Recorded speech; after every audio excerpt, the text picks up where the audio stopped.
There's a proper swat. Inertia, let's go. Okay, so far it's a bit of a disaster.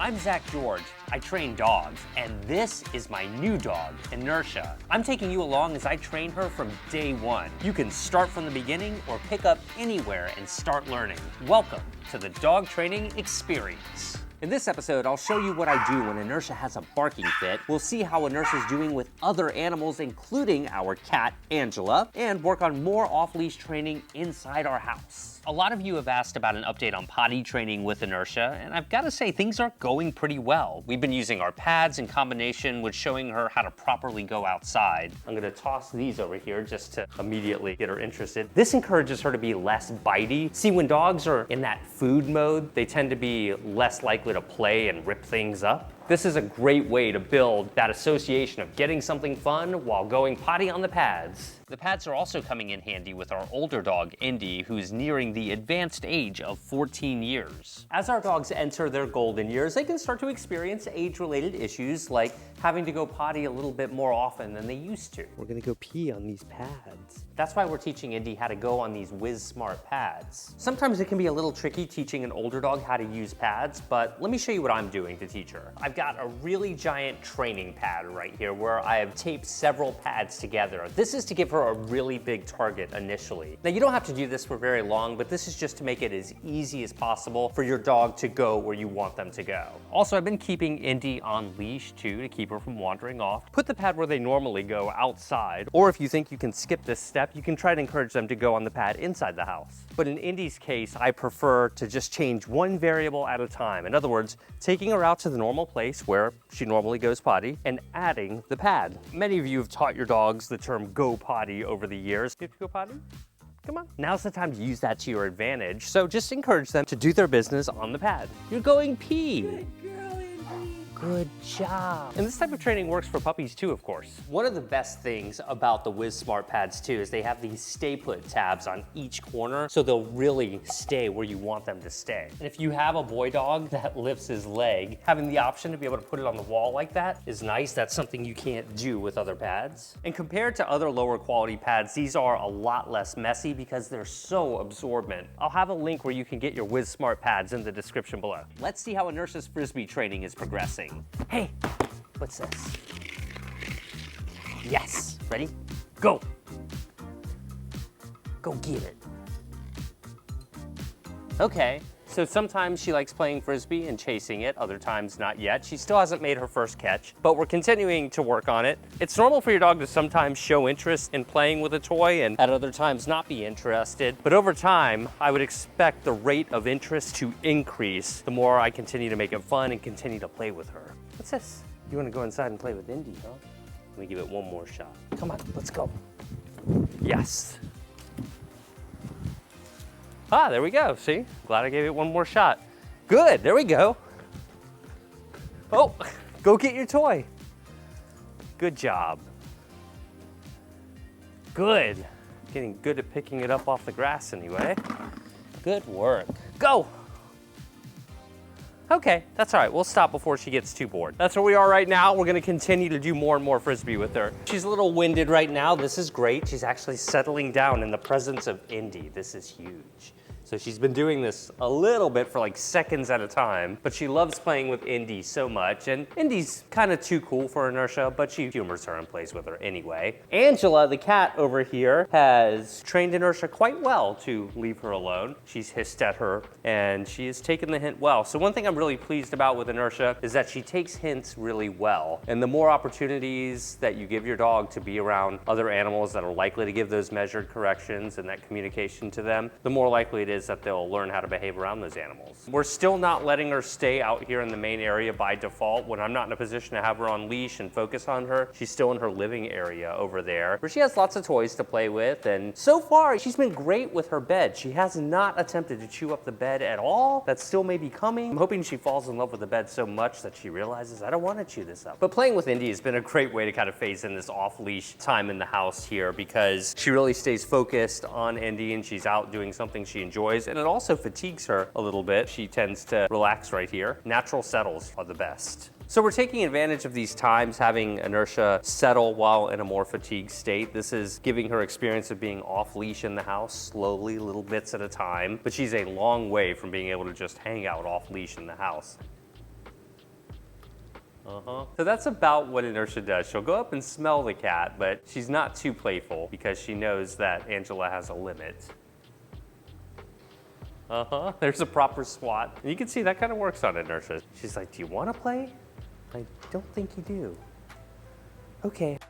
We're still making sure that Inertia is getting playtime with other dogs often at this young age. Inertia's really enjoying her time with Ruthie the pug right now. She just loves this dog. It's funny how dogs develop a preference to some dogs over other dogs. She's been getting a little rougher with Indy, so I'm watching to see if she plays rougher and bites more. Indy likes to bite a lot too. And this is her first time meeting Lucky. Lucky is 6 months old. Oh boy.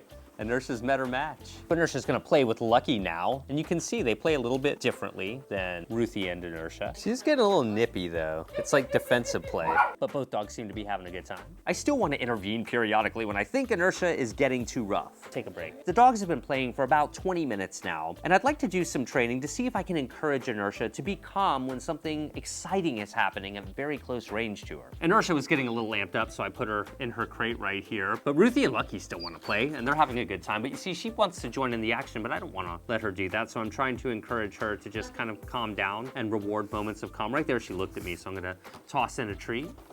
Oh, that's very good. Thank you. Are you settling? Hi, how are you? That was very good. And Inertia's being really good right now. So I appreciate that she's not trying to bark and play with the other dogs. She's paying attention to me. Why, you are so pushy, Lucky. Can you settle? Yeah, I'm thinking if she'll settle in the crate, I wonder if she'll settle just outside the crate. Okay. Okay, she's not quite there yet. Inertia, what's this? Come here, let's go.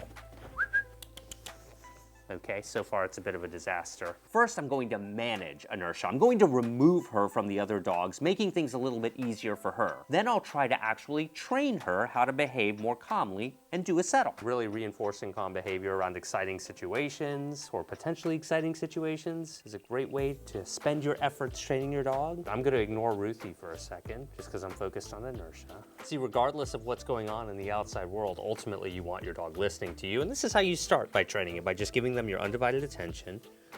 Good.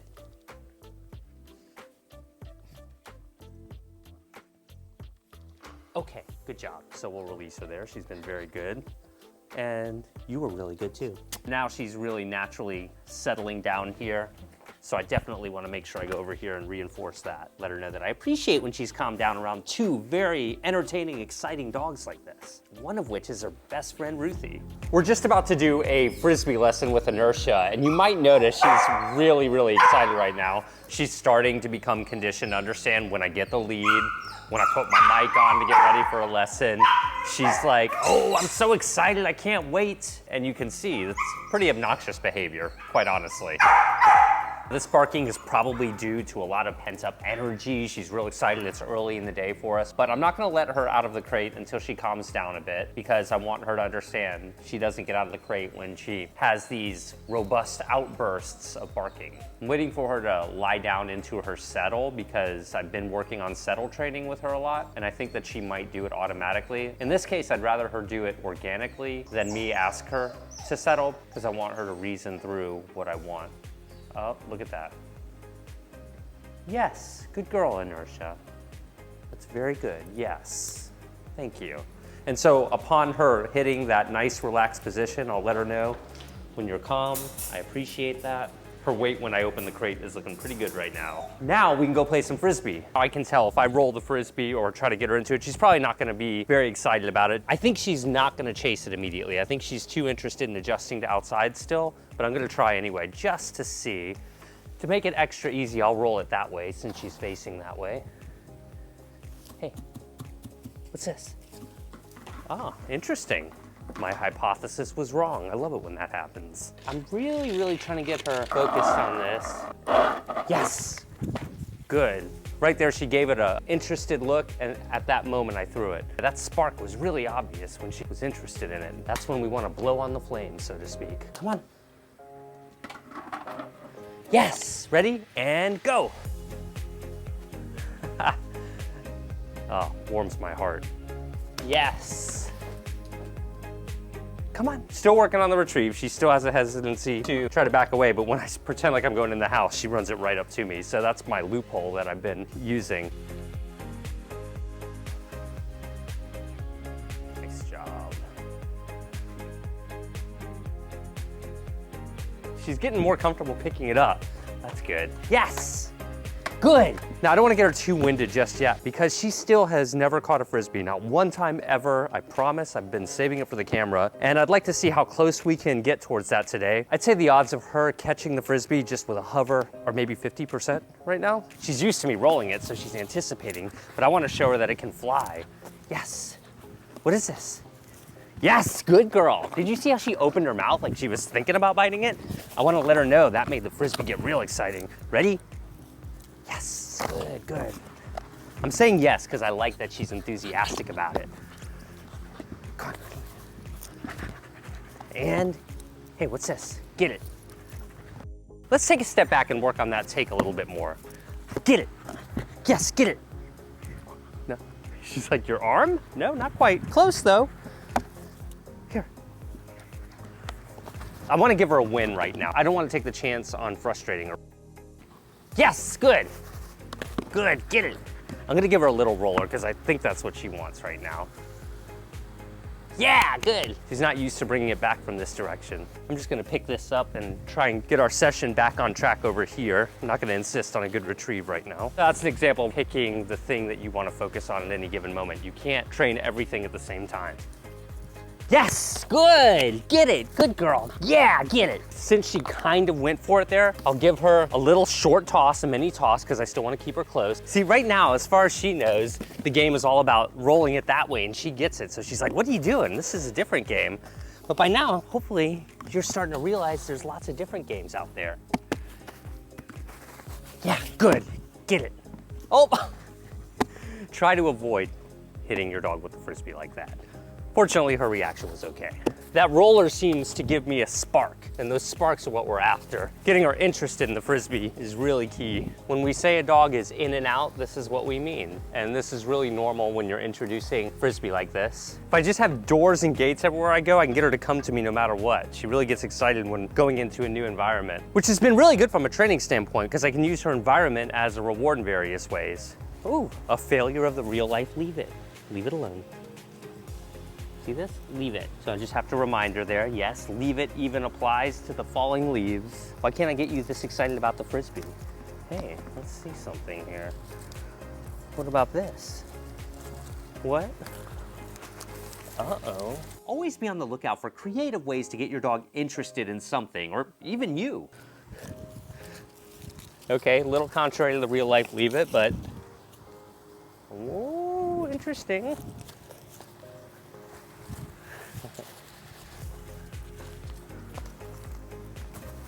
Yes. Let me see if I can sneak out those leaves and see if she'll go for the Frisbee by itself. A little bait and switch there.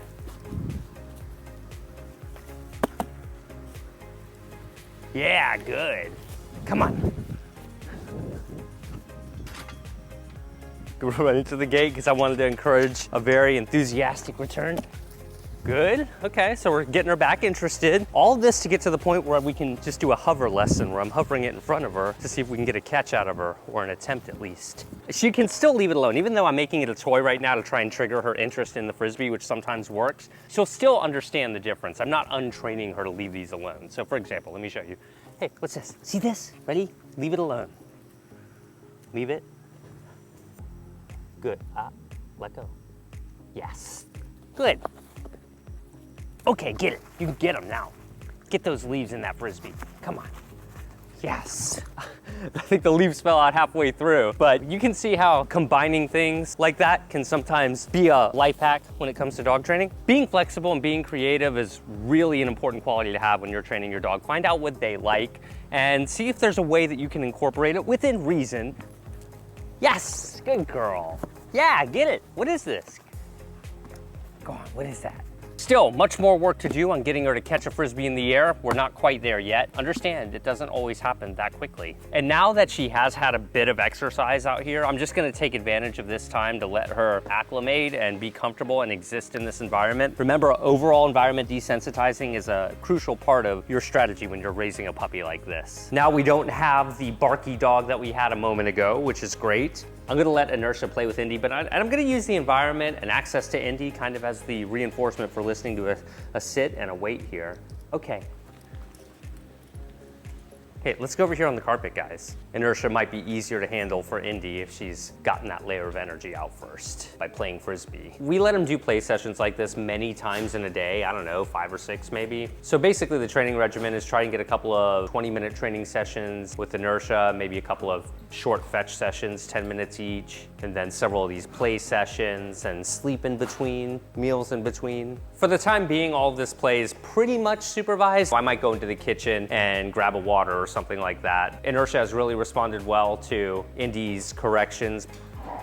Okay, see, there's Indy saying, not so rough, young lady. This is how we're very gradually phasing in off-leash time in the house. Her bedroom is still where she is when I can't directly supervise her because she is yet to be trustworthy when unsupervised. Never trust a puppy. I think it's safe to say that these two not only put up with each other, but really love each other right now. They really love playing together for the most part. As I said, Indy will let Inertia know when she's not in the mood, and Inertia respects that. But they've been playing pretty rough, and both have been extremely tolerant of one another. While Indy doesn't play much chase, Inertia still loves to run around, and Indy's kind of figured out a way to handle her when chase ensues. Hopefully, as all of this energy is released into the atmosphere, she will hit a nice natural settle in a little bit, which again is precisely what we want. And the more she can do that without me telling her to, the more she is on her way to being off leash in the main house here. Yes, settle. Is it a real settle or a fake settle? Yes, settle.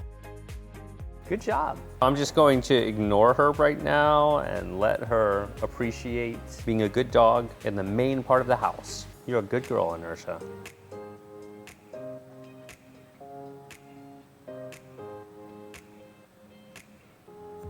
Check the description for the offer and the link from WizSmart. Remember, we post more videos on Instagram and TikTok. Subscribe to my channel and click the notification bell so that you'll be notified when I upload a new video. My latest book is the most detailed dog training book I've ever written. In the next episode, I'll show you how to get your dog listening to you more reliably, and Inertia may be developing a resource guarding issue. Yeah, look at that. See you guys next time.